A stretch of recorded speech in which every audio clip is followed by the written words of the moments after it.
If you're enjoying this video, smash that like button, subscribe, and hit the bell. Share it with your friends, and let me know in the comments where you're watching from. Every like and subscribe helps the channel grow.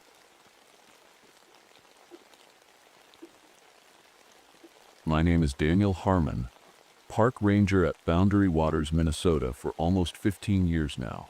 The morning air feels crisp against my face as I paddle across the still lake. Mist rises from the water like ghosts dancing in the early light.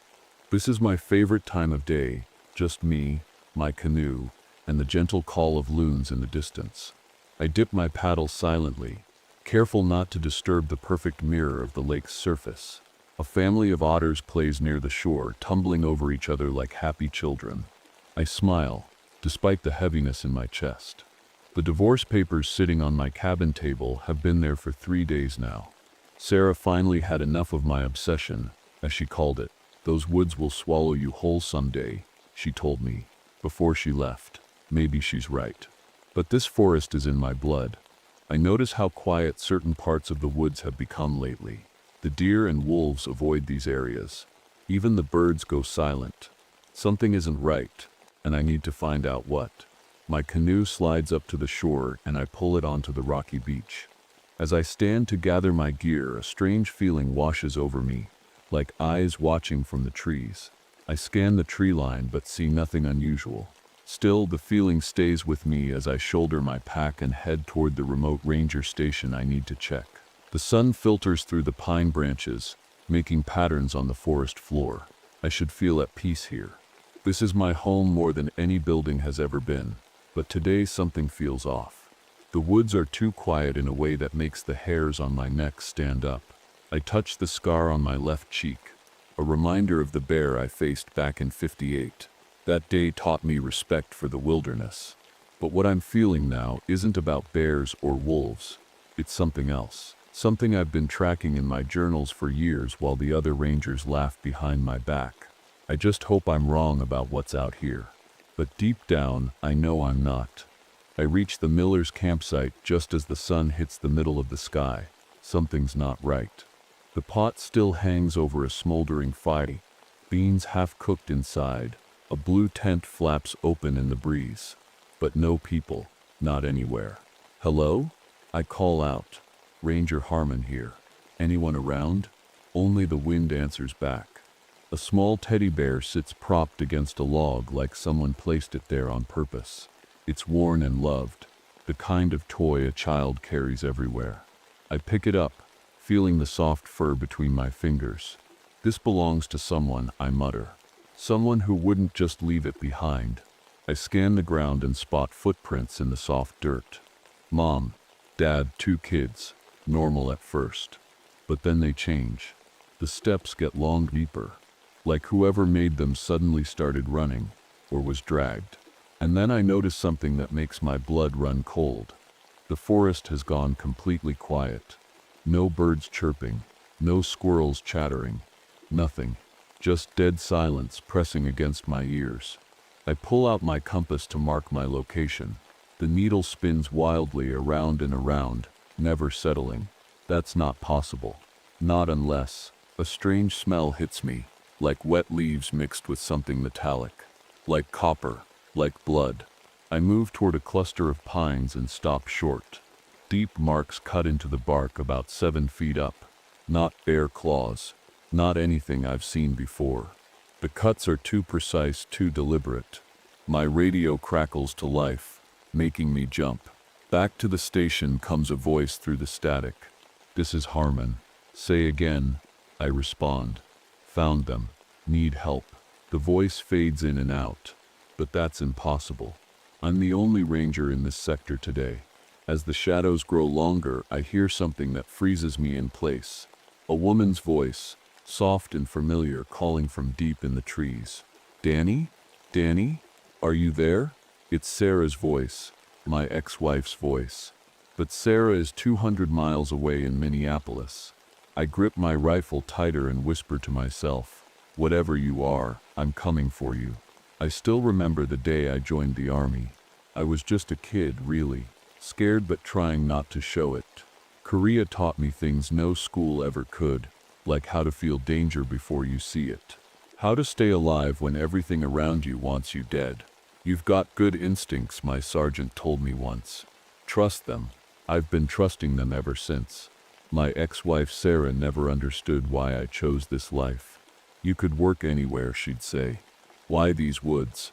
The night she left, her words cut deeper than any knife. Those woods will swallow you whole someday, Daniel, and I won't be here to see it.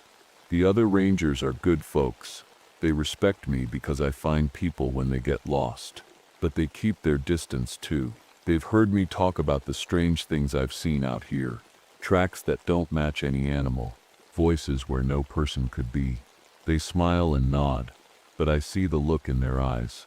I pull my father's hunting knife from my belt and run my thumb along the worn handle.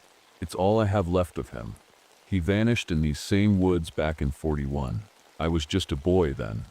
They never found a trace of him, not even his pack or his rifle, just gone, like the forest swallowed him up. I know every trail, every stream, every rock in these woods. When hikers go missing, they call me first. Harmon thinks like the forest, they say. What they don't know is that sometimes the forest thinks back at night. The dreams come. Voices calling my name from the darkest parts of the woods. Voices I know shouldn't be there. I wake up sweating, heart pounding like a drum. My cabin walls are covered with maps. Red pins mark spots where strange things happened, where people vanished, where animals won't go, where the silence feels wrong. I've filled 12 journals with notes no one else has read. Maybe I am crazy like they whisper, or maybe I'm the only one paying attention. I put the knife back in its sheath and look toward the campsite I need to check.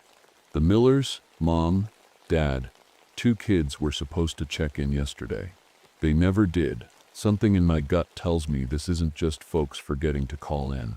Something's wrong, and it's my job to find out what. We've got a missing family, I tell Chief Ranger Wilson back at headquarters. The Millers, Mom, Dad, 2 kids. Something's not right. Wilson sighs and rubs his forehead. Probably just wandered off trail, Harmon. You know how city folks get. Their food was still cooking, I say firmly, and I found other things. He looks at me for a long moment. Fine. Take Rodriguez, Patel, and Williams. But I want radio check-ins every hour. An hour later, our search party reaches the Miller's car. It sits abandoned at the trailhead. Doors hanging open like someone left in a hurry. Most of their camping gear is still packed inside. Look at this, Rodriguez calls. He points to strange marks carved into a nearby tree. My stomach tightens. I've seen these before in my journals. We should stick together, I tell the others. Williams shakes his head. We'll cover more ground if we split up. 4 directions, 4 rangers. Bad idea, I warn. But they're already checking their radios and compass bearings. 1 hour. Then we meet back here, Patel says, tapping her watch. I watch them disappear into different parts of the forest. A bad feeling growing in my chest. 20 minutes later, my radio crackles. Harmon. It's Rodriguez, voice excited. I found the boy. His static cuts him off. I run toward his last known position, pushing through thick brush. All I find is his radio lying on the ground next to fresh drag marks in the dirt. No Rodriguez. Williams. Patel. Come in. I call into my radio. I hear someone. Patel responds, voice hushed. A woman, crying for help. I think it's Mrs. Miller. Wait for me, I shout. Don't approach alone. No answer. The sky darkens too quickly, like someone's pulling a curtain across the sun. Williams radios that he's found a cave that isn't on any of our maps. Then his radio goes silent too. Night falls, and I'm alone in a forest that feels nothing like the one I've known for 15 years. The darkness seems to breathe around me, and somewhere in that darkness, 3 good rangers are missing, and something is watching me. The forest feels wrong tonight.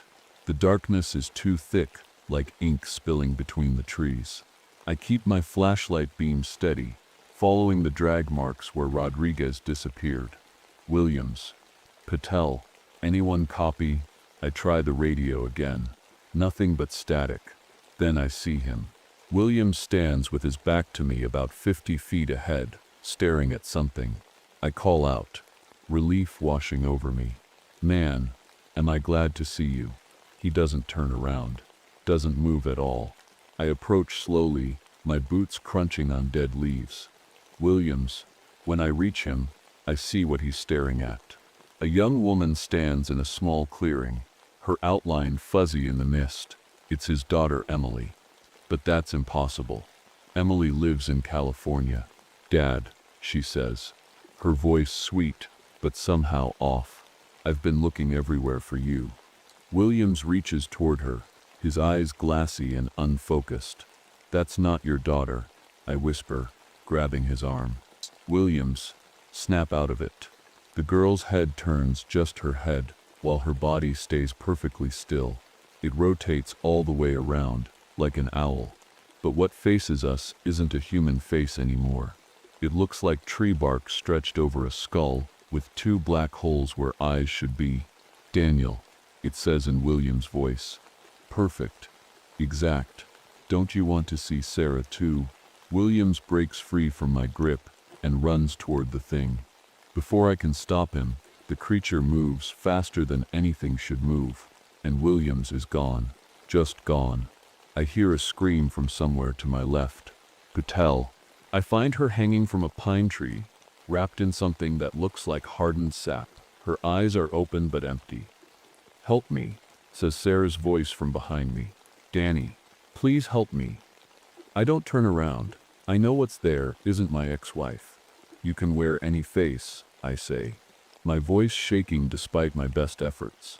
But you picked the wrong ranger to hunt. The thing laughs, a sound like branches breaking in winter. I catch glimpses of it moving between trees, never quite in full view. One moment it looks almost human, the next like something that never belonged in this world. It's testing me, I realize, trying different voices to see which ones make me turn around. Daddy, calls a child's voice. The missing Miller boy. I grip my rifle tighter and keep moving forward. Whatever this thing is, I'm going to find it, and I'm going to stop it. Even if it kills me. The sun rises, but it doesn't feel right.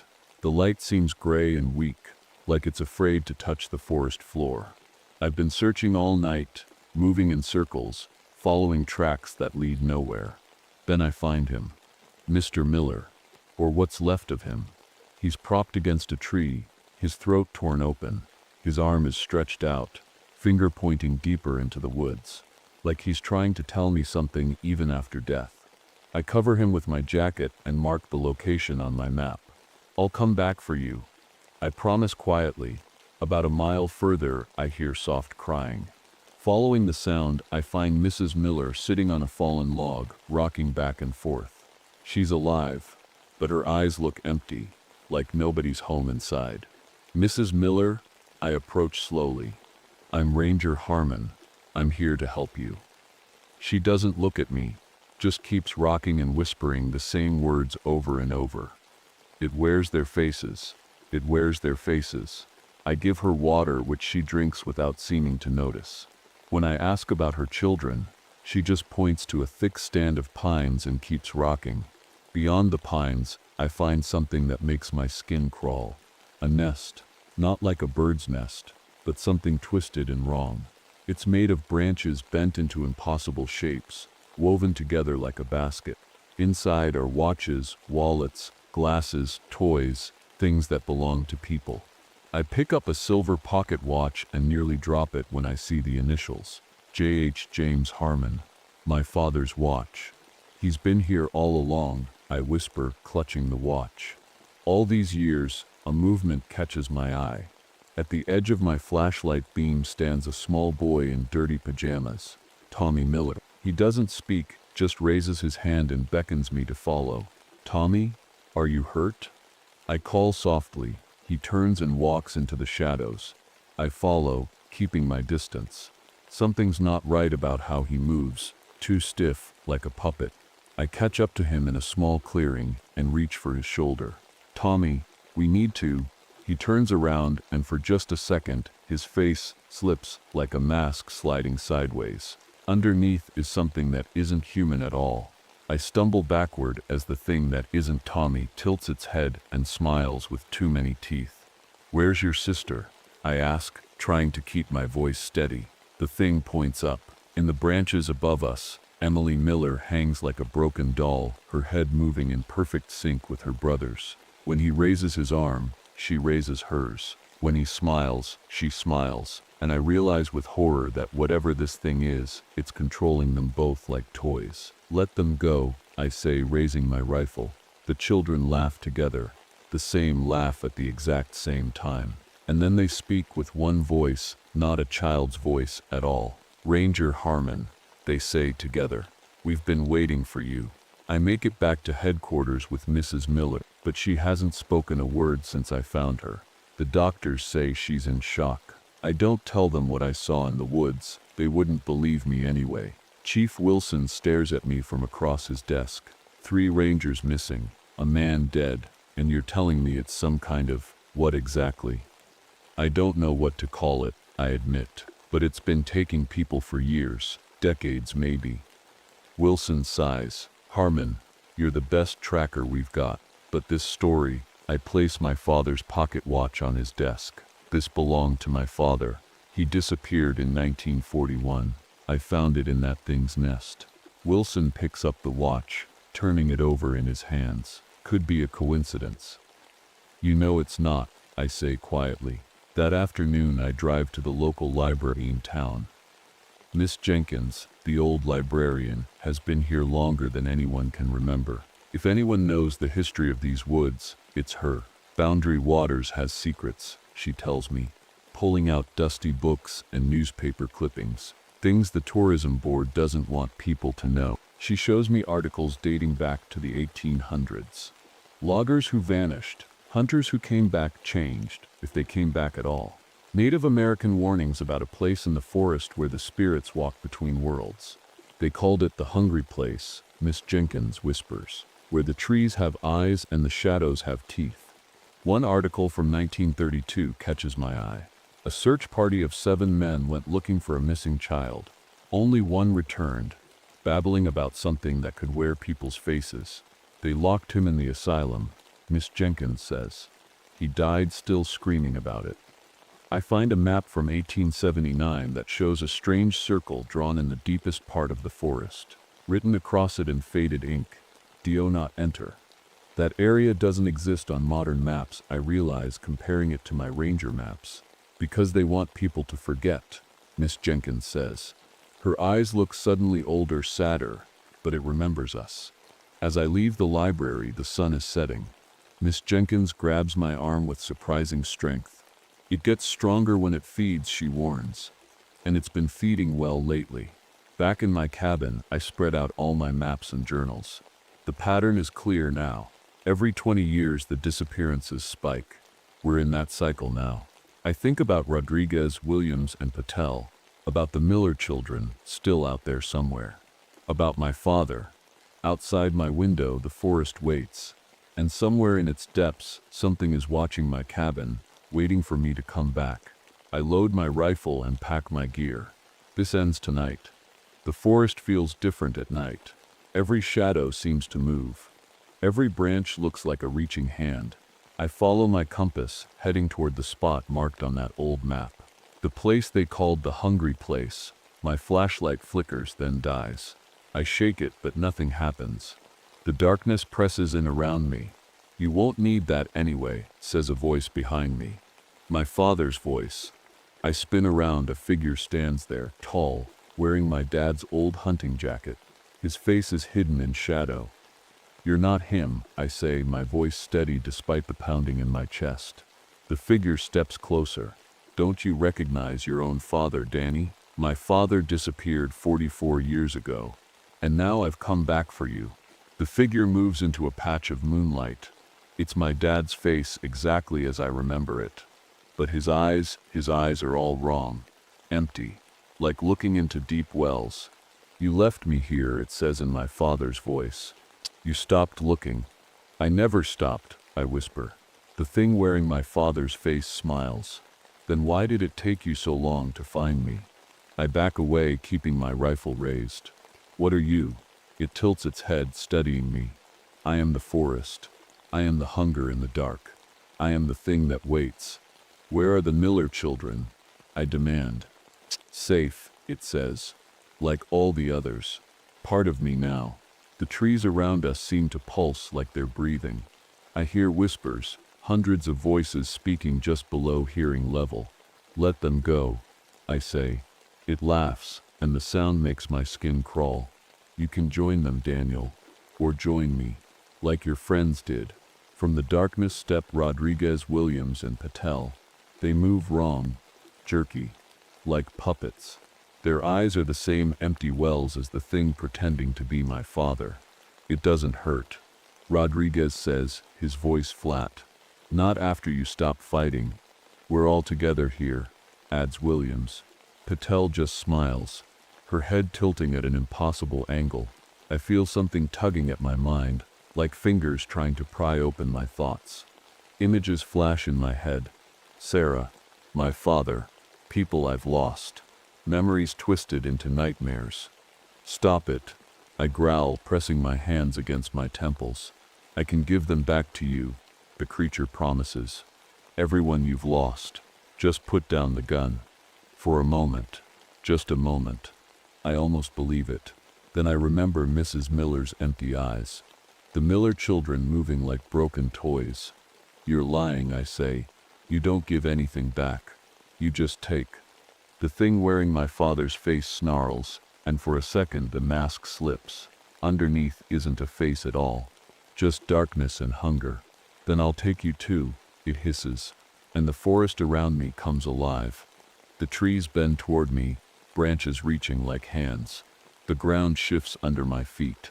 I fire my rifle at the thing wearing my father's face, but it moves too fast, blurring between the trees. You can't kill me, it laughs. I am this place. Rodriguez and the others circle me, moving closer with each step. Their skin looks wrong now, like bark stretched over bones. Stay back, I warn, but they keep coming. Williams lunges at me. I dodge, but Patel grabs my arm from behind. Her grip is like iron, her fingers digging into my flesh. Join us, she whispers, her breath cold against my ear. I slam my elbow back, breaking her hold, and run deeper into the woods, not away toward the center, toward the hungry place. If this thing has a heart, that's where it will be. The forest fights me every step. Roots rise up to trip me. Branches whip at my face. The air itself feels thick, hard to breathe. I reach a clearing I've never seen before. In the center stands a massive pine tree, older than anything I've ever seen. Its trunk is carved with faces, hundreds of them frozen in silent screams. I recognize some hikers who went missing years ago, the Miller children, my fellow rangers, and my father. The ground around the tree is covered in bones, some ancient, some fresh. This is where it brings them. This is where it feeds. You found my heart, says the creature, stepping from behind the tree. It no longer bothers with disguises. What stands before me isn't human or animal. It's like a piece of the forest twisted into something that can walk. What are you? I ask again. I was here before your kind, it says. I will be here after. I am hunger. I am the dark between the trees. You killed my father, I say, raising my rifle. No, it replies. He is part of me now. They all are. The faces in the tree seem to move, eyes following me. I hear their voices calling my name, begging me to join them, to end their suffering. Let them go, I demand. The creature laughs. They are mine, as you will be. It moves toward me, faster than anything should move. I fire my rifle again and again, but the bullets pass through it like smoke. I back away until I hit the tree. The bark feels warm, pulsing like a heart. The faces press outward, as if trying to break free. The creature reaches for me, its fingers elongating into sharp points. I've waited for you, Daniel Harmon, it says. Since you were a boy. Since your father brought you to these woods. I remember something Miss Jenkins said. It gets stronger when it feeds. Fire. It fears fire. I reach into my pocket for my lighter and the emergency flare I always carry. The creature sees what I'm doing and screeches, a sound that makes my ears bleed. You cannot destroy me. It howls. Maybe not, I say, lighting the flare. But I can hurt you. I throw the flare at the tree. The ancient wood catches immediately, flames racing up the trunk. The faces in the bark scream, a chorus of agony that shakes the ground. The creature writhes in pain, its form shifting wildly between shapes. It lunges at me one last time. I'm ready. The creature's claws tear into my shoulder as I dive away. Pain explodes through my body, hot and sharp. But I keep moving, circling the burning tree. The faces in the bark scream louder as the flames climb higher. No! I see the Miller children's faces contorting in pain. My father's eyes find mine, and for just a moment, I see recognition there. Real recognition. Dad, I whisper. His lips move, forming words I can barely hear over the roar of the fire. Finish it, son. The creature howls, its body twisting in impossible ways.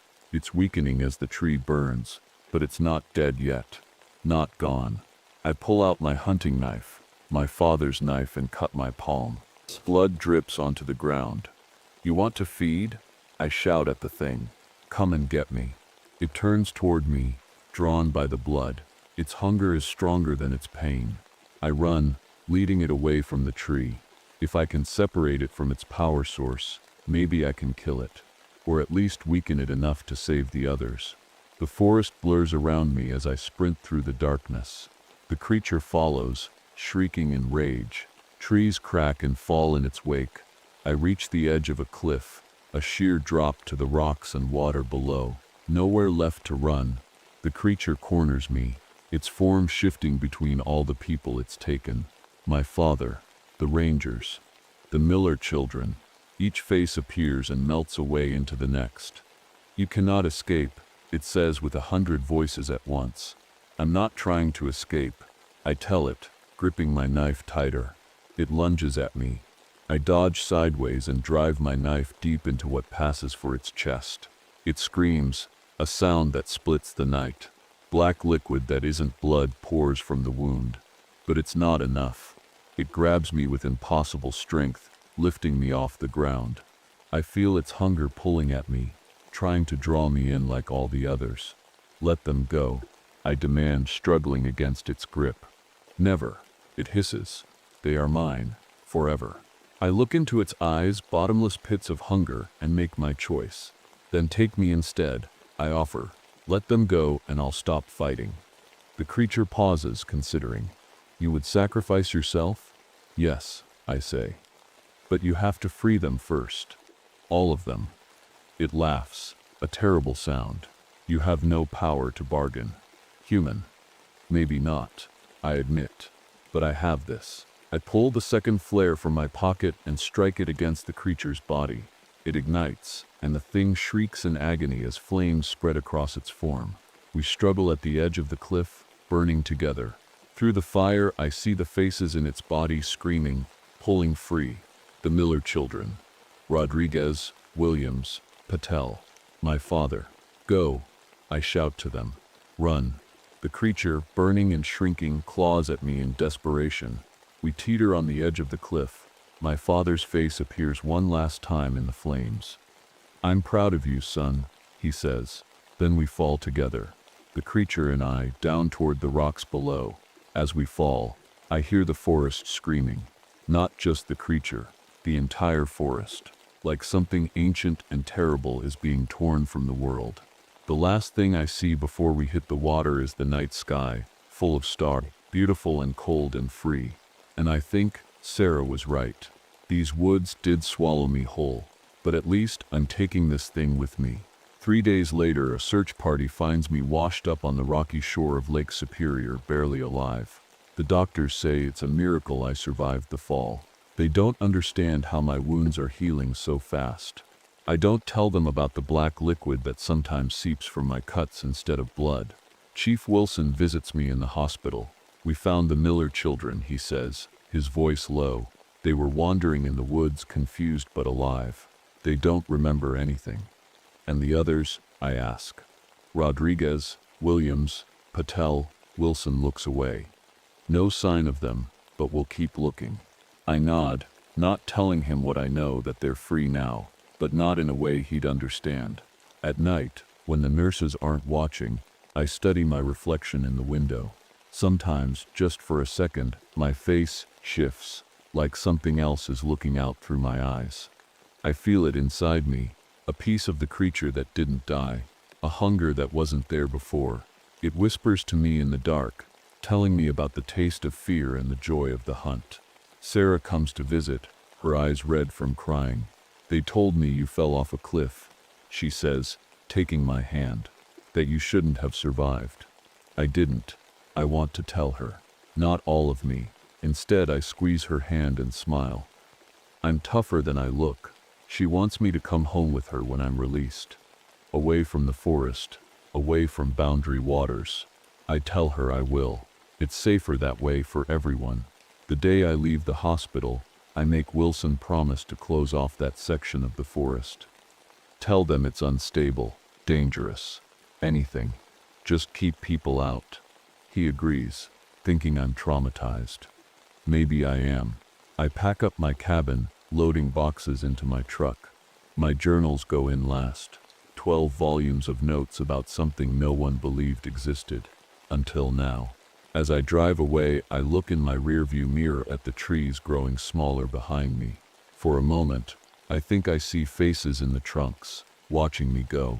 The hunger inside me stirs, wanting to return to those woods. I push it down, gripping the steering wheel tighter. I know the truth now. The creature isn't dead. It can't die. Not completely. Part of it lives in me, and I in it. We're bound together. But I made a choice at that cliff edge. I chose to contain it, to carry this burden so others wouldn't have to. Sometimes at night, I hear whispers. My father's voice. The Rangers. Others I never knew. They're still there, in that place between worlds. And sometimes when I close my eyes, I see the ancient tree burning. I feel the forest breathing, waiting, because the hunger never really dies. It just finds a new home. And now, that home is me.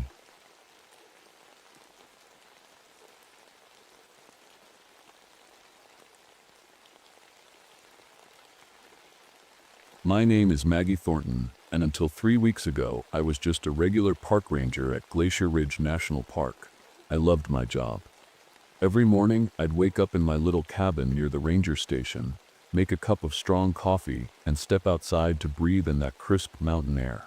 The tall pines would sway gently, and sometimes, if I was lucky, I'd spot a deer or two grazing in the clearing. I've been working at Glacier Ridge for 5 years now. It's a beautiful place. Towering mountains, crystal clear lakes, and hiking trails that wind through forests so green they almost hurt your eyes. Tourists love it here, especially in summer. They come with their cameras and hiking boots, eager to see the famous ice caves and the ancient glacier that gives our park its name. My job was simple. I'd patrol the trails, help lost hikers, give talks about wildlife, and make sure everyone followed the park rules. No littering, no feeding the animals, stay on marked paths, that kind of stuff. It was peaceful work, safe work. At least that's what I thought. I remember the day everything changed. It was a perfect morning in late September. The summer crowds had thinned out, and the leaves were just starting to turn golden. The air had that special crispness that comes with early fall in the mountains. I was checking the trail markers on the eastern path when my radio crackled. "Maggie, you there?" It was Dave, my boss at the ranger station. "I'm here. What's up?" I replied, stopping to take a sip from my water bottle. "Got some hikers at the station asking about the Upper Ridge Trail. They want to know if it's still open. Can you swing by and talk to them? You know that area better than anyone." "Sure thing. I'll be there in 20. I didn't know it then, but those hikers would be the first to disappear, and it would be my fault for telling them the trail was safe. If only I'd known what was waiting up there in the mist. I wasn't always a park ranger. Years ago, I was on track to be something different. An Olympic biathlete. That's someone who skis long distances and shoots targets. I was pretty good at it too. I could hit a target the size of an apple from really far away, even with my heart pounding after skiing hard. But that life ended when I left a big competition to help some hikers who got caught in a storm. I couldn't just leave them there, even though it meant giving up my shot at a medal. Some people thought I was crazy, but I never regretted it. Saving lives felt more important than winning. These mountains have always been part of my life. I grew up not far from here, in a small town where everyone knew everyone. My little brother Tommy and I used to go camping with our parents every summer. He was always following me around, wanting to do everything his big sister did. Until that summer when I was 15 and Tommy was 10. We were camping near Elk Lake, just a few miles from where I'm standing now. Mom and Dad let us explore a little trail while they set up camp. I was supposed to watch Tommy. I remember being annoyed because I wanted to read my book instead of babysitting. "Stay where I can see you," I told him, sitting on a rock with my book. I only looked away for 5 minutes, maybe 10. When I looked up, the fog had rolled in, thick and white, and Tommy was gone. I called his name. Then I shouted it. Then I screamed it until my voice gave out. The search lasted 2 weeks. Rangers, volunteers, dogs, helicopters. They looked everywhere, but they never found him. Not a footprint, not a scrap of clothing, nothing. It was like the mountains had swallowed him whole. That's why I became a ranger. I know these mountains better than anyone now. I've mapped every trail, every cave, every dangerous spot. I keep track of strange things too. Weird weather patterns, places where animals won't go, spots where compasses don't work right. The other rangers think I'm a little obsessed. Maybe I am. Chief Ranger Morrison, my boss, he's always telling me to stop chasing ghosts and focus on my regular duties. But he doesn't understand. Something happened to Tommy, and I'm going to figure out what it was. I still have Tommy's compass. Dad gave it to him the morning he disappeared. I found it 3 years ago, half buried near Glacier Creek, miles from where he vanished. It doesn't work right. The needle spins wildly when I get near certain parts of the old glacier. I've never told anyone about finding it. Sometimes I have this dream where I'm lost in thick fog. I can hear Tommy calling my name, but I can't find him. His voice sounds so close, but when I reach out, there's nothing there but cold mist between my fingers. I know it sounds crazy, but sometimes when I'm alone on patrol, I feel like I'm being watched. Not by animals or other hikers, by something else, something that knows me, something that's been waiting. I was checking the eastern trails last Tuesday when I found something strange. A really nice camera was just sitting there on a rock, like someone had put it down for a second and walked away. It was one of those expensive ones that serious photographers use. No dust on it, so it hadn't been there long. I picked it up and turned it on. It still had battery left. I started looking through the pictures thinking maybe I could figure out who it belonged to. There were beautiful shots of mountains, some deer, and the glacier. Normal tourist stuff. Then I got to the last few pictures. They were taken in foggy weather up near Blackwater Ridge. At first, I didn't notice anything weird, just fog and trees. But when I looked closer, I saw something that made my skin go cold. In the background, barely visible in the fog, were tall, thin shadows. They looked like people, but wrong somehow. Too tall, too skinny, and they were standing in places where there shouldn't be any trails. Probably just trees, I told myself. But deep down, I knew trees don't look like that. I put the camera in my backpack and kept walking. That's when I noticed how quiet it had gotten. Usually this part of the forest is full of sounds, birds singing, squirrels chattering, leaves rustling. But now there was nothing, just silence. And it was cold, really cold. Even though it was a sunny day, I could see my breath. It was like walking through invisible patches of winter. I stopped to check my thermometer. It said 38 degrees, but it had been 65 just 10 minutes ago. That's not normal. Not even close. Then I saw the frost. Right there in the middle of the path was a perfect circle of white frost, about the size of a dinner plate. The grass inside it was frozen solid. I touched it and it was ice cold, like a freezer. But all around it, everything was normal. My radio crackled, making me jump. "Thornton, you copy?" It was Martinez, from the station. "I'm here. What's up?" "Just checking in. You've been out of contact for a while." I looked at my watch. It was 3:45 p.m. The last time I checked, it had been 1:30. Where had those 2 hours gone? "Sorry about that. Radio must be acting up. I'm heading back now." As I turned to leave, I noticed something else strange. All the animals were gone. This valley usually has deer, rabbits, even moose sometimes, but there wasn't a single animal in sight. It was like they knew something I didn't. On my way back, I found footprints in a muddy patch of trail. They started out looking normal, like hiking boots, but as they continued, they got longer and narrower, like whoever made them was stretching somehow. The last few prints barely looked human at all. I took pictures with my phone and hurried back to the station. The whole time I felt like something was watching me from the trees. Every few minutes I'd turn around quickly, hoping to catch whatever it was. But there was never anything there. Just the fog, slowly rolling in from the mountains. Back at the ranger station, everyone was talking about the 5 college students who hadn't come back from their hike. They were studying the melting glacier for their science project and were supposed to check in 3 days ago. No one had heard from them since. "We need to find them fast," Chief Morrison said, pointing at the map. "There's a storm coming in tomorrow night. If they're stuck up there without shelter." He didn't finish the sentence. He didn't have to. I volunteered right away. "I know that area better than anyone." Morrison nodded. "Take Davis, Nakamura, and Ortiz with you. Start at first light."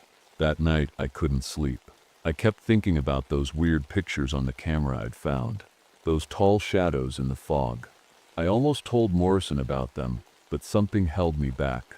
He already thought I was too focused on strange things instead of my regular job. We started climbing at dawn.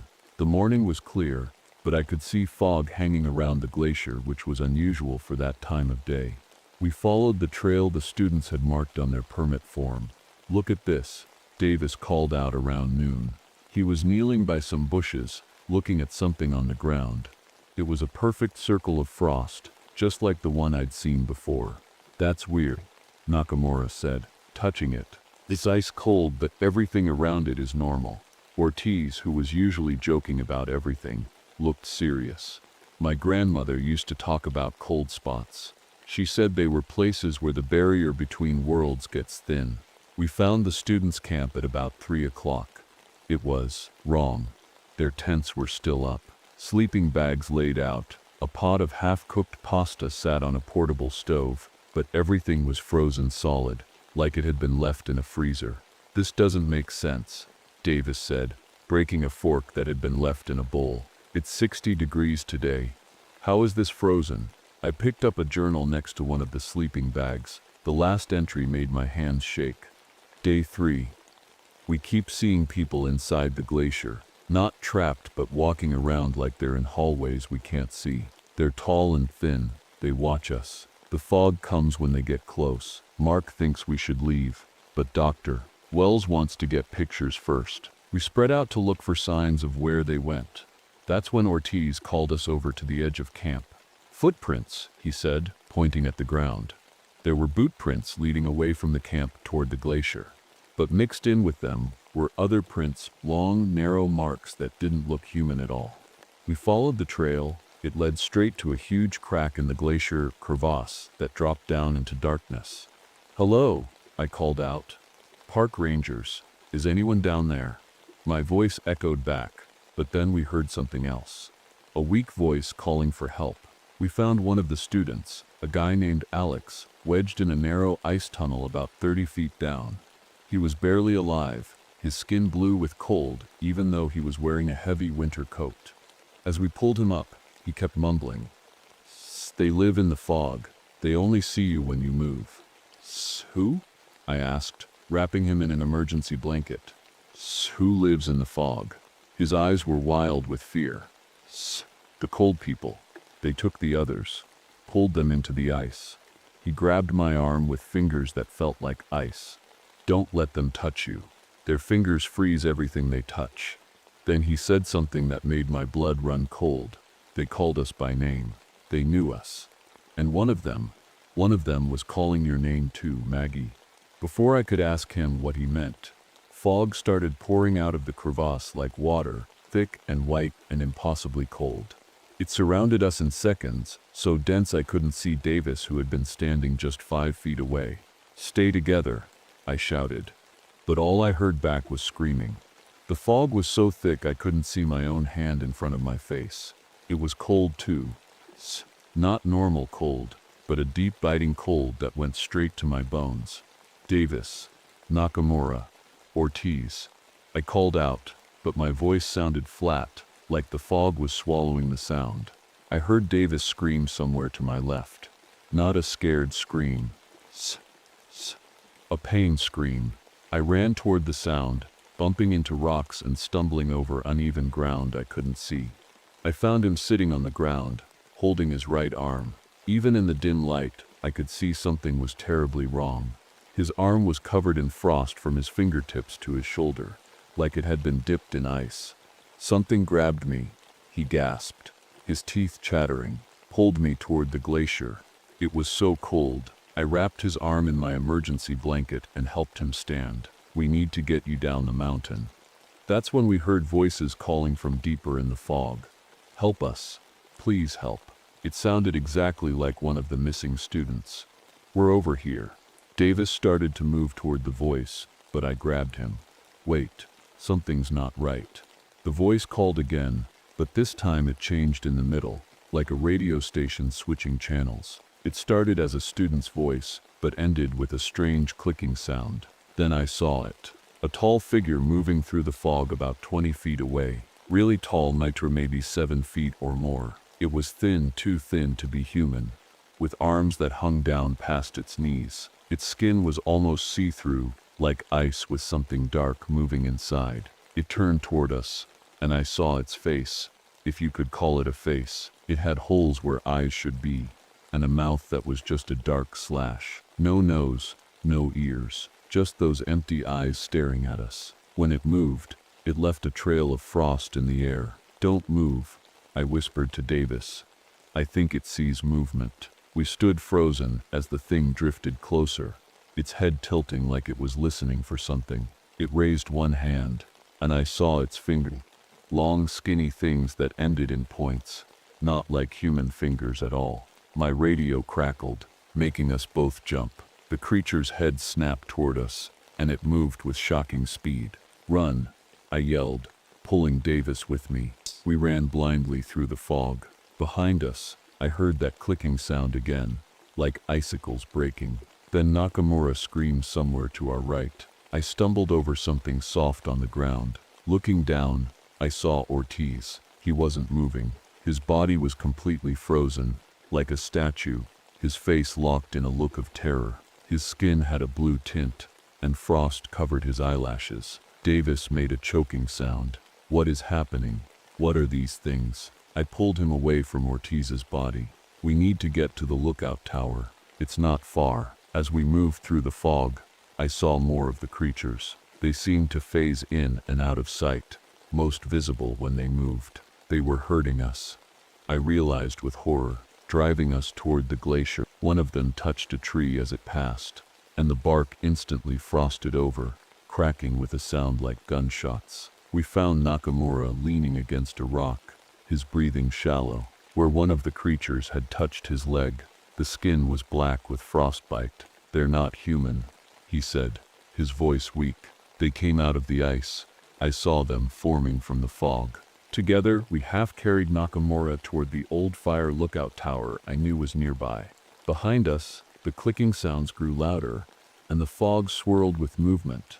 I looked back once and immediately wished I hadn't. The creatures were carrying Ortiz's frozen body, moving his stiff limbs like a puppet. They were using him as bait, and in the swirling mist behind them, I thought I saw a smaller figure, a child-sized shape that moved with the same unnatural grace as the others. It looked so familiar. "Tommy?" I whispered, my heart pounding. The small figure turned, and even through the fog, I could see its eyes, 90 stark, empty holes in a face made of ice. We made it to the lookout tower just as the sun was setting. It was an old wooden building on stilts, with windows on all sides so rangers could spot forest fires. No one used it much anymore, but I knew it had emergency supplies. I locked the door behind us and helped Davis get Nakamura onto the cot in the corner. His leg was bad 90s frozen solid from knee to ankle. Davis wasn't much better, with his arm turning black at the fingertips. "We need to call for help," Davis said, his voice shaking from cold and fear. I tried the radio, but all I got was static and strange clicking sounds, the same sounds the creatures made. I tried my cell phone too, no signal. "We're on our own until morning," I said, trying to sound calmer than I felt. I found some emergency blankets, a first aid kit, and an old kerosene heater. As I lit the heater, I noticed something scratched into the wooden wall. It looked like a diary entry, written in shaky handwriting, October 12, 1978. "They're still out there. Third night now. Mist creatures took Johnson and Perez. They freeze you with a touch. They only see movement. If you stay still, they can't find you. They come from the glacier." Old man Whitaker was right. Below it was another entry, October 13th, dawn now. Mist gone with the sun, going to try to reach the ranger station. "If anyone finds this, stay away from the glacier.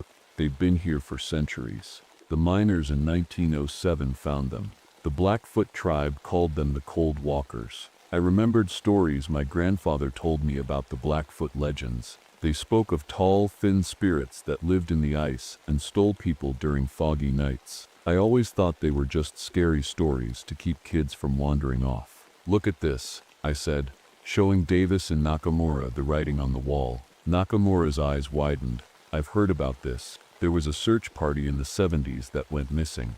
They found one guy wandering down the mountain, half frozen and talking nonsense about ice people. Everyone thought he was crazy," Davis whispered, "or suffering from hypothermia." Outside, the fog pressed against the windows like it was alive. Occasionally, a tall shadow would drift past, leaving frost patterns on the glass. "They're surrounding us," Davis said. I found an old logbook in a drawer and started flipping through it. There were records going back decades, with strange entries scattered throughout.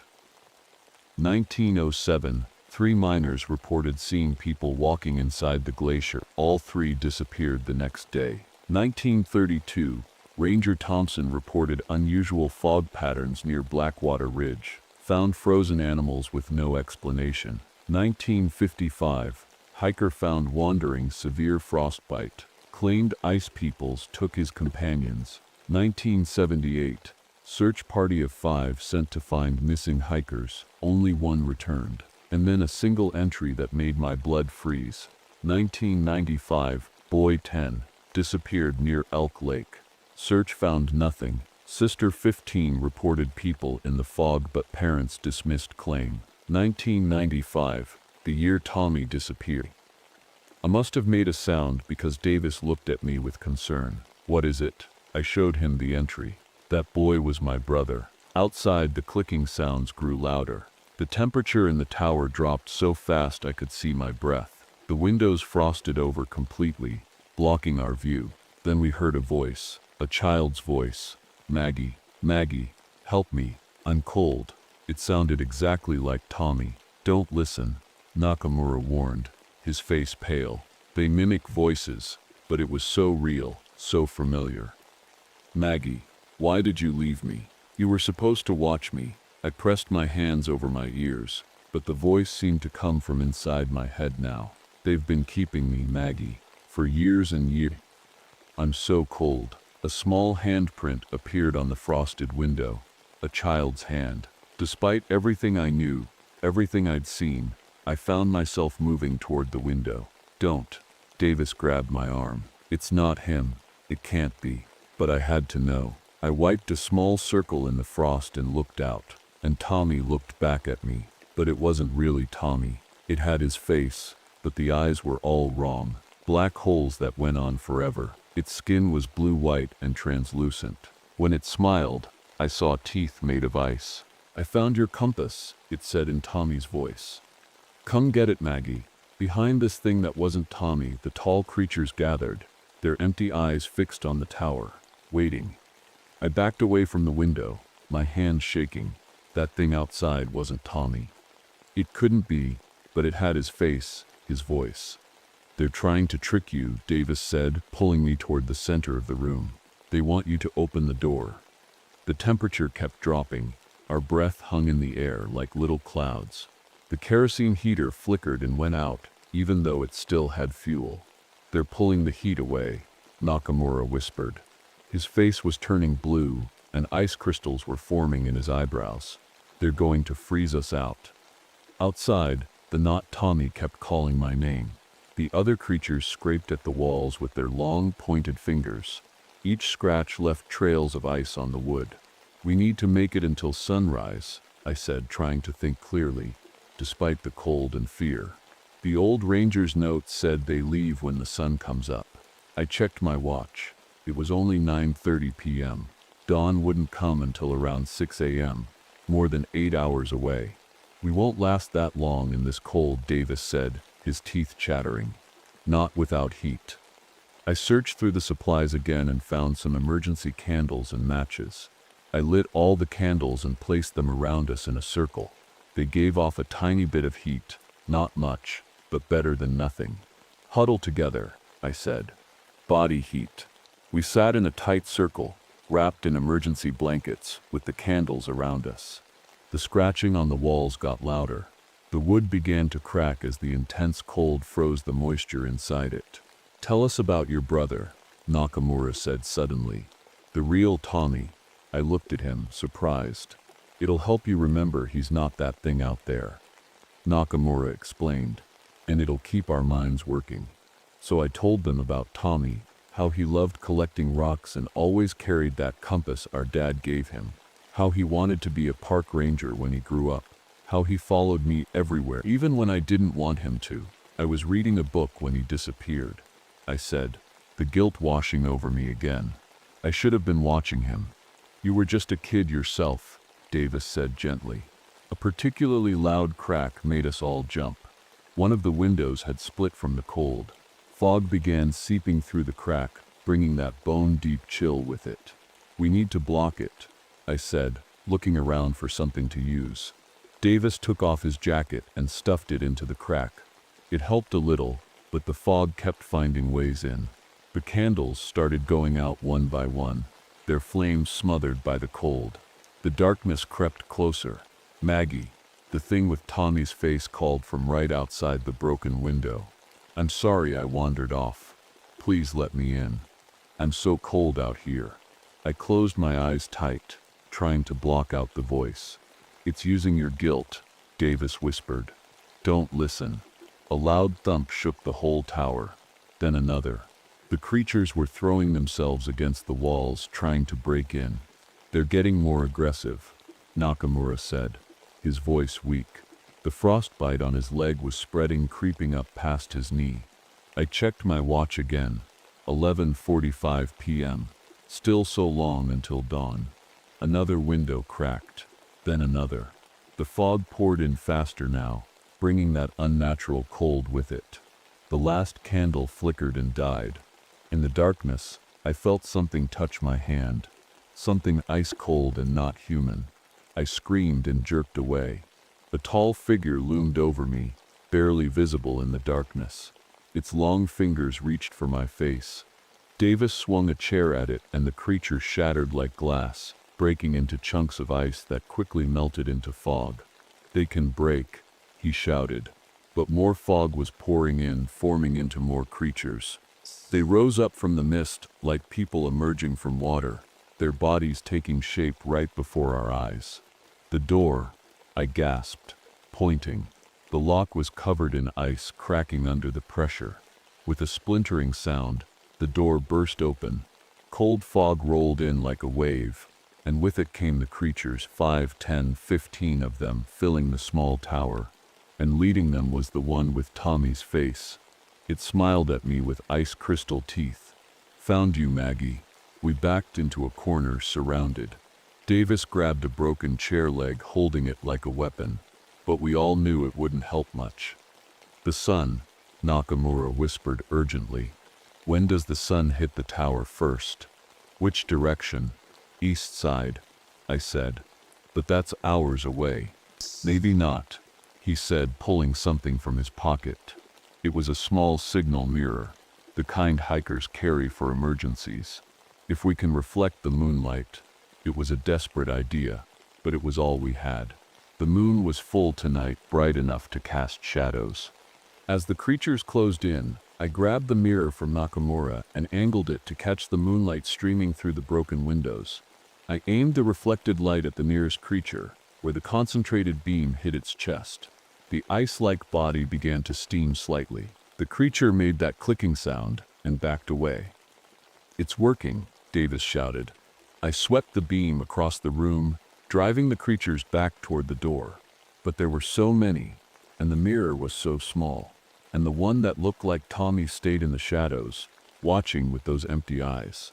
"You can't save everyone, Maggie," it said in Tommy's voice. "You couldn't save me." That's when I realized he knew exactly how to hurt me. It knew my deepest fear, my worst guilt, and somehow that made me angry. Really angry. "You're not my brother," I said, my voice stronger than I expected. "Tommy was brave and kind. You're just a monster wearing his face." I aimed the mirror directly at it, catching its face in the reflected moonlight. It shrieked, I sound like ice breaking on a frozen lake, and put its hands up to shield itself. In that moment, I saw something hanging around its neck. A small object on a cord. Tommy's compass.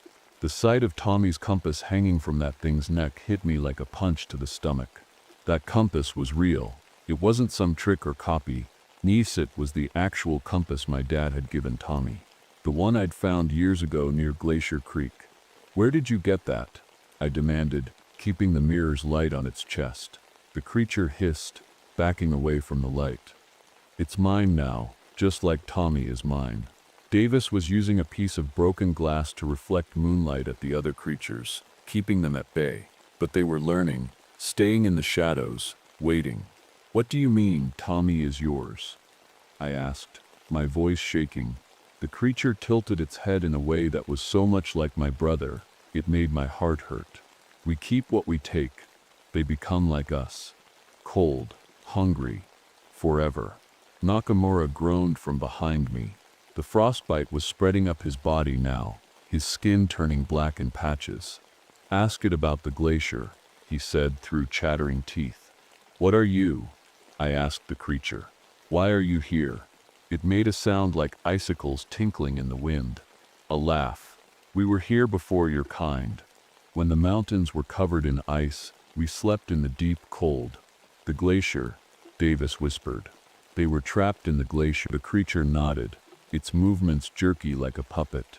"Sleeping, until the ice began to melt. Until we could wake again." A horrible realization hit me. The climate change. The melting glaciers. That's what woke you up. Warm air. Melting ice. We hunger now. Its empty eyes fixed on me. "We need the cold. We make the cold." Outside, the wind picked up, howling around the tower. Through the broken windows, I could see the fog thickening, spreading down the mountain toward the valley. "They're going to freeze everything," Davis said, his voice filled with horror. "Everyone." The creature that looked like Tommy smiled with its ice crystal teeth. "Starting with you, Maggie. You should have watched me better." I felt a surge of anger cut through my fear. "Stop using my brother against me. You're not him." But a small, terrible doubt nagged at me. What if part of Tommy really was in there? What if these creatures somehow absorbed the people they took? I needed to know more. "The glacier, is that where you take people? Inside the ice?" The creature nodded. "We have halls and rooms you cannot see. Frozen spaces between your world and ours. We take them there. Change them. Make them cold like us." "The missing hikers," I said. "Are they still alive?" It tilted its head again. "Alive?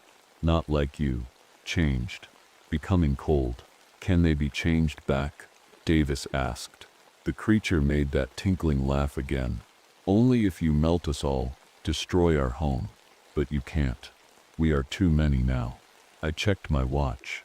2:17 a.m. Still hours until dawn. We need to get to the glacier, I whispered to Davis. If that's where they're keeping the hikers. Are you crazy? He hissed back. That's suicide. It's also where they're weakest during the day, Nakamura said weakly. Away from the fog, in direct sunlight, I looked at the creature with Tommy's face. It was watching us, head tilted like it was listening to our whispers. The compass gleamed on its chest. That compass was the key.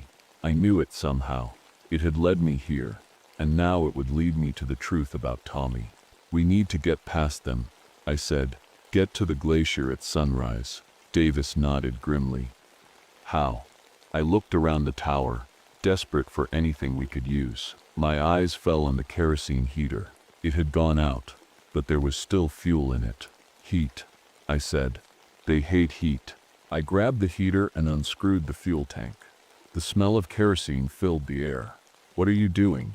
The Tommy creature asked, suddenly alert. I didn't answer.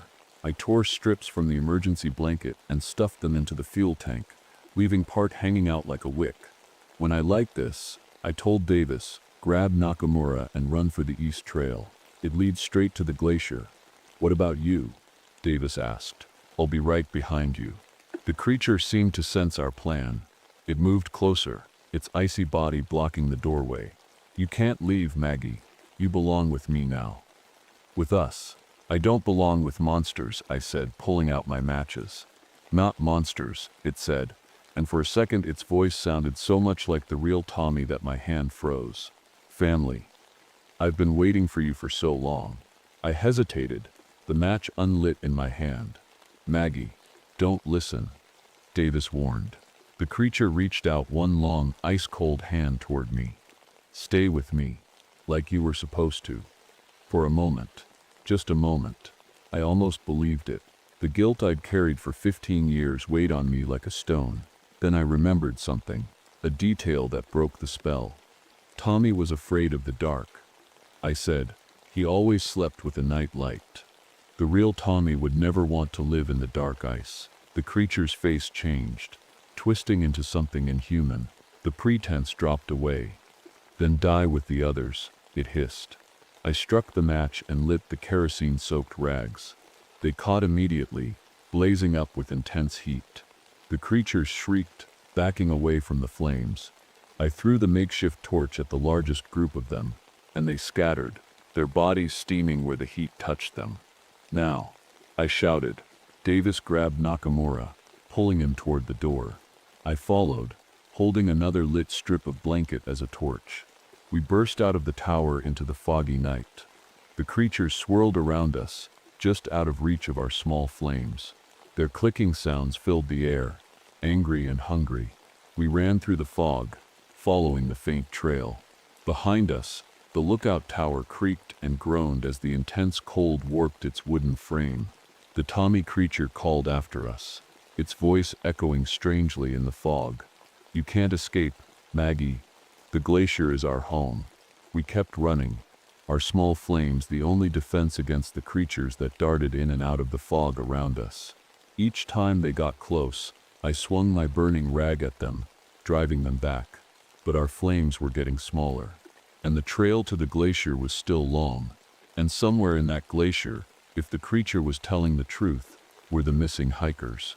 Maybe even some part of Tommy. I had to find out. No matter what. Our makeshift torches were getting smaller. The flames that had seemed so bright when we left the tower were now just tiny flickers, barely keeping the cold creatures at bay. We're not going to make it to the glacier, Davis gasped, struggling to help Nakamura along. Nakamura could barely walk now. The frostbite had spread up to his waist, and his face was turning blue. There. I pointed to a small cave opening in the rock face ahead. We can make a stand there. We stumbled into the cave, which was thankfully dry and not too deep. I gathered what was left of our burning rags and some sticks and pine needles from the cave floor to make a small fire. It wasn't much, but it pushed back the darkness and the cold a little. Outside, the fog swirled thick and white. Dark shapes moved through it, watching us, waiting. What time is it? Davis asked, his voice hoarse. I checked my watch. 4:30 a.m. Sunrise is around 6 o'clock. I don't think I'll make it that long, Nakamura said quietly. His eyes were glassy and his breathing was shallow. The cold, it's inside me now. I took off my jacket and wrapped it around him, but we all knew it wouldn't help much. Whatever these creatures did when they touched you, it wasn't normal frostbite. It was like they planted seeds of cold that grew inside you. Tell me about the glacier again, I said to Nakamura, trying to keep him talking, keep him with us. You were studying it, right? He nodded weakly. It's been melting fast, too fast. There are parts of it that have only been exposed in the last few years. Deep ice that's been frozen for thousands of years. And that's where these things were trapped, Davis said. Not just trapped, Nakamura whispered. Waiting, hibernating, like seeds. Outside, the clicking sounds grew louder. Our small fire was dying down, and we had nothing left to burn except our clothes. Then I remembered something. I reached into my pocket and pulled out the camera I'd found on the trail days ago, the one with the strange pictures. Maybe there's something on here that can help us, I said, turning it on. The battery was low, but it still worked. I scrolled through the pictures again, past the normal tourist shots to the foggy ones with the strange shapes. But this time I looked more carefully. In one picture, taken near the glacier face, there was something odd. A dark opening in the ice that didn't look natural. It was perfectly round, like a tunnel. Look at this, I showed the others. I think this is how they get in and out of the glacier. Davis squinted at the small screen. That's on the east face, where the sun hits first in the morning. That's why they can only come out in fog and darkness. I realized, direct sunlight hurts them. Nakamura's eyes widened slightly. The warming. It's not just waking them up, it's weakening their home. A plan started forming in my mind. A crazy, desperate plan. If we can get to that opening at sunrise, I said slowly, when the sun hits it directly, we could trap them back inside, Davis finished. Or at least hurt them enough to rescue the hikers. It's our only chance, I said. Outside, the fog seemed to be thinning slightly. The sky was changing from black to deep blue. Dawn was coming. I'll go, I said. You stay with Nakamura. Davis shook his head. We stick together. I'm not going to make it, Nakamura said firmly, but I can help. He reached into his pocket and pulled out a flare gun, standard rescue equipment. I've been saving it. He handed it to me with shaking hands. One shot. Make it count. I took the flare gun, feeling its weight. Thank you. The sun and heat are your weapons, Nakamura said. Use them. We waited as the sky slowly lightened. Our fire had died to embers, but the creatures stayed back, as if they knew what was coming. The fog was definitely thinning now, retreating toward the glacier.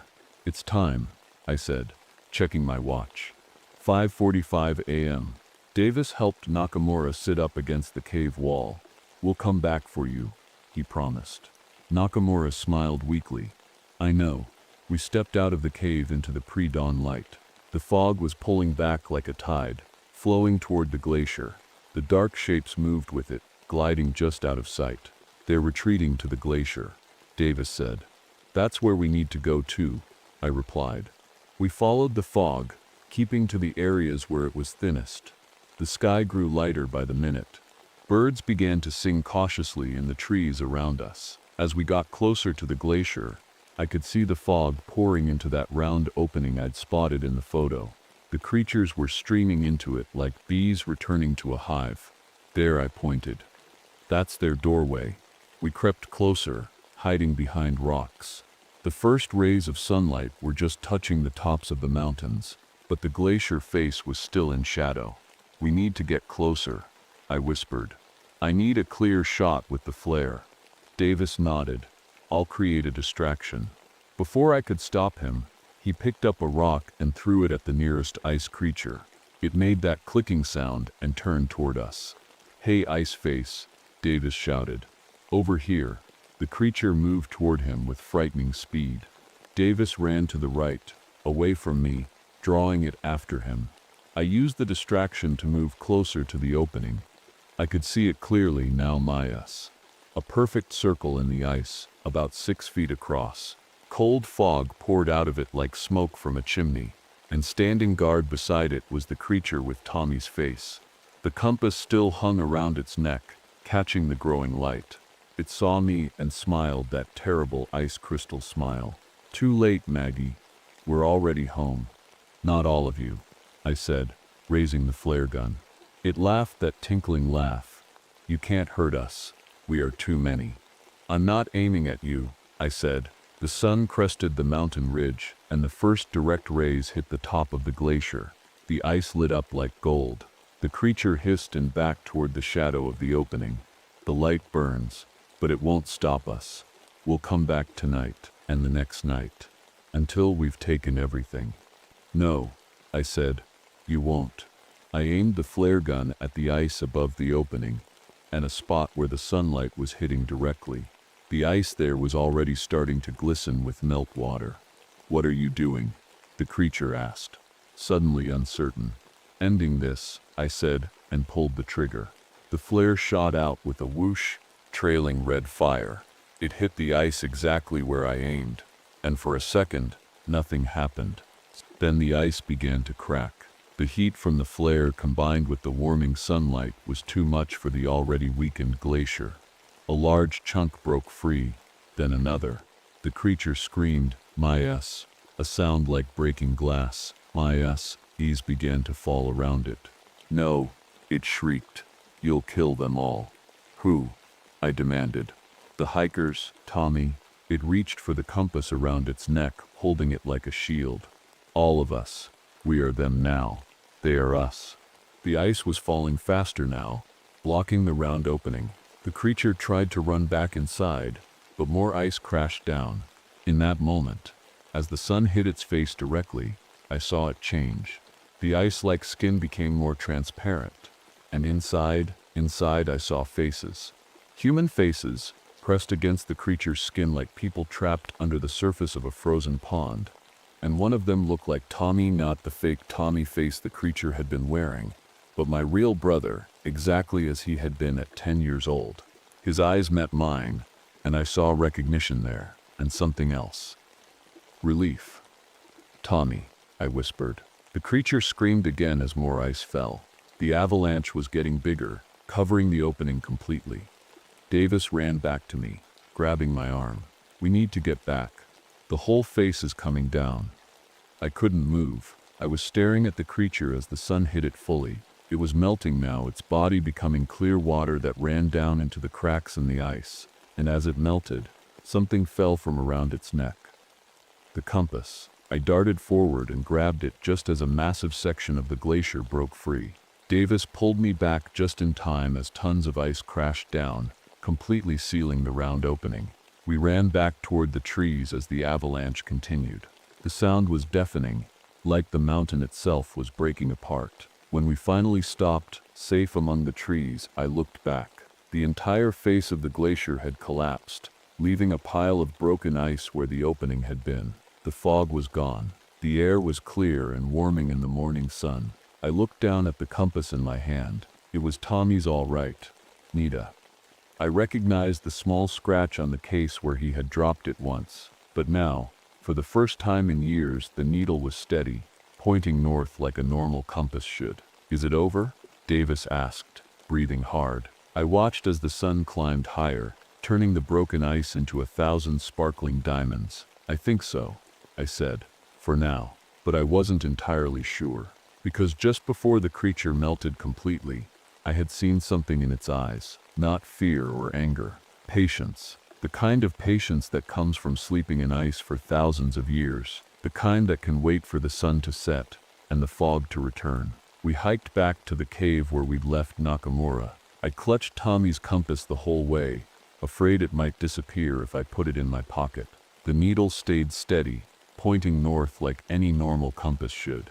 "Do you think they're really gone?" Davis asked as we walked. His arm was still black with frostbite, but the spreading had stopped when the sun came up. "I don't know," I admitted, "but they're trapped for now." When we reached the cave, Nakamura was still alive, but barely. His breathing was shallow, and his skin had a blue tint that didn't look human. "We did it," I told him, kneeling beside him. We sealed them in. He smiled weakly.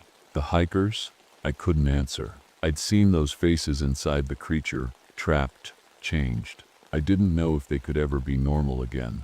We need to get you to a hospital, Davis said, but we all knew it might be too late. We made a stretcher from branches and our jackets and carried Nakamura down the mountain. The day was bright and warm, with no sign of the unnatural fog or cold from the night before. Birds sang in the trees, and we even saw a deer watching us from a clearing. It felt like the mountain was returning to normal. We were about halfway down when we heard the helicopter. Search and rescue had finally come looking for us. They landed in a meadow nearby, and paramedics rushed to help Nakamura. What happened to him? One of them asked, looking at the strange frostbite that covered most of his body. Hypothermia. I lied. We got caught in a storm. The paramedic looked confused. There wasn't any storm last night. I just shook my head, too tired to come up with a better story. They flew us to the hospital in the valley town. Doctors swarmed around Nakamura, while others treated Davis's arm. They kept asking questions about how we got such severe frostbite on a relatively warm night. Chief Morrison came to see us that evening. He looked tired and worried. What happened up there, Thornton? He asked. First the college students disappear, then you three come back half frozen. I told him a version of the truth, that we'd found one student alive but lost him in a sudden fog, that we got separated from Ortiz, that we took shelter in the lookout tower during the night and hiked out at dawn. I didn't mention the ice creatures or the round opening in the glacier. I didn't tell him about Tommy's compass or the faces I'd seen trapped inside the melting creature. He wouldn't have believed me anyway. We'll send another search team up tomorrow, he said. See if we can find Ortiz and the missing students. Don't, I said quickly. At least not until we figure out what happened. It's not safe up there. Morrison gave me a long look. You know something you're not telling me, don't you? I looked down at Tommy's compass, which I still held tightly. Would you believe me if I told you the glacier is alive, that it takes people? He sighed. Get some rest, Thornton. You've been through a lot. After he left, Davis came to sit by my bed. His arm was bandaged up to the shoulder. They don't believe us, he said. Would you, if you hadn't seen it yourself? He shook his head. What do we do now? I looked out the window. The sun was setting, turning the sky orange and pink. Soon it would be dark again. We warn people, I said. Keep them away from the glacier, at least at night. And if the creatures find another way out, I didn't have an answer for that. The doctors kept us in the hospital for 2 days. Nakamura didn't make it. He died the first night, his body completely overtaken by that strange cold. The doctors had never seen anything like it. They called it an unknown form of rapid onset necrosis. I knew better. The cold had gotten inside him, just like the creature said it would. When they finally let me go home, I went straight to my cabin and pulled out all my old files on Tommy's disappearance. I spread them across my kitchen table. Police reports, search grids, witness statements. 15 years of dead ends and false hopes. And now I had his compass. Proof that he had been there on the mountain. That something had happened to him. That night, I couldn't sleep. I kept seeing those faces inside the melting creature. Tommy's face, had that really been him? Some part of him preserved all these years? Or just another trick? Around midnight, I got up and went to my window. From my cabin I could see the mountain silhouetted against the night sky. The glacier gleamed faintly in the moonlight, and above it a thin wisp of fog was forming. My phone rang, making me jump. It was Davis. Are you seeing this? He asked without greeting. The fog, I said. It's coming back.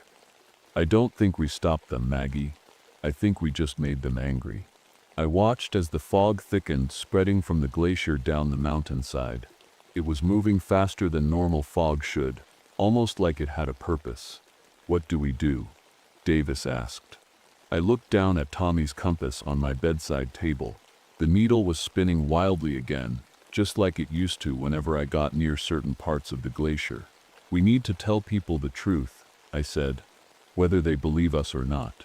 And then I picked up the compass. In the moonlight, I could see something I hadn't noticed before, Myver's tiny words scratched into the metal back. I had to squint to read them. They sleep in the deep ice. The sun is their enemy. It was Tommy's handwriting. Then we fight. I said, my voice stronger than I felt. We use what we know against them. The sun, heat, we find a way to drive them back for good. Outside, the fog continued to spread down the mountain toward the valley, toward the town full of sleeping people who had no idea what was coming. They took my brother, I said. They've taken enough. As if in response, the compass needle suddenly stopped spinning and pointed directly at the mountain, at the glacier, at the fog that was now pouring down the slopes like a slow-motion avalanche. And somewhere in that fog, I knew they were coming.